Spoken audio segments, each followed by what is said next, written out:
Hello everyone. JEE mains 2023 में PNC का एक बहुत ही अच्छा क्वेश्चन पूछा गया था जहाँ पे कपल्स का यूज़ किया गया था।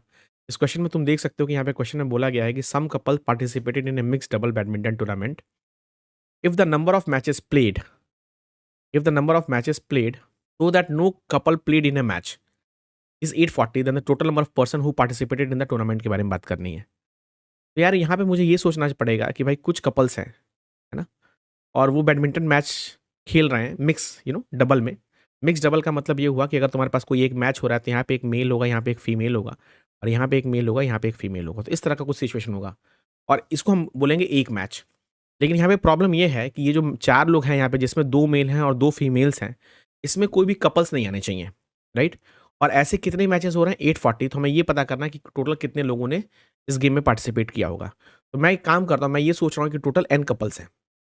तो अगर मेरे पास टोटल एन कपल्स हैं तो इसका मतलब क्या हुआ, मेरे पास एन मेल्स हैं और एन फीमेल्स हैं, मतलब M1 M2 ऐसे करते करते मेरे पास एन मेल्स हैं और मेरे पास N1 F1 F2 और ऐसे करते करते मेरे पास एन फीमेल्स हैं। तो मैं काम करता हूँ, मैं पहले ना, क्योंकि मुझे एक गेम के लिए दो मेल्स की जरूरत पड़ेगी और दो फीमेल्स की जरूरत पड़ेगी, तो मैं क्या करता हूँ, पहले दो मेल सेलेक्ट करता हूँ। तो मेरे पास कितने मेल्स हैं बेटा? एन है। तो उसमें से दो मेल सेलेक्ट करने के तरीके, NC2 मैंने मान लिया, M1 सेलेक्ट कर लिया और M2 सेलेक्ट कर लिया। लेकिन तुम्हें पता है कि गेम में कोई भी कपल नहीं होना चाहिए, मतलब M1 का जो पार्टनर है F1 और M2 का जो पार्टनर है F2, ये दोनों नहीं आना चाहिए। तो मेरे पास फीमेल को सेलेक्ट करने के लिए कितनी पॉसिबिलिटीज होंगी भाई? N-2 C2। अब मेरे पास दो मेल्स आ गए और दो फीमेल्स आ गए। अब उनके साथ कैसे कैसे गेम बन सकता है? जैसे मान लो तुम्हारे पास M1 तुमने सेलेक्ट किया, M2 सेलेक्ट कर लिया, और मैंने यहाँ पे F3 और F4 सेलेक्ट कर लिया। तो गेम कैसे खेल सकते हो भाई? M1 के साथ F4 और M2 के साथ F3। और एक तरीका हो सकता है M1 के साथ F3 और M2 के साथ F4। यस और नो?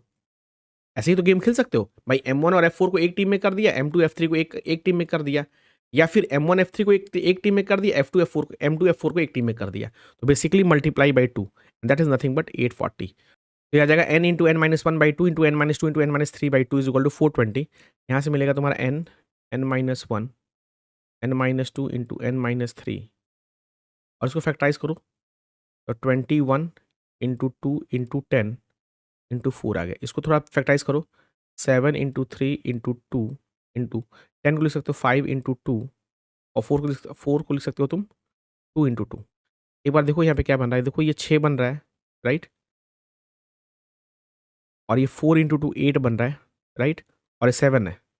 ये बेसिकली 5, ये 6 और ये 7 और ये 8 ऐसा बनेगा तुम्हें, राइट। और तुम देख सकते हो लेफ्ट में, this is nothing but the product of four consecutive terms, right, है ना।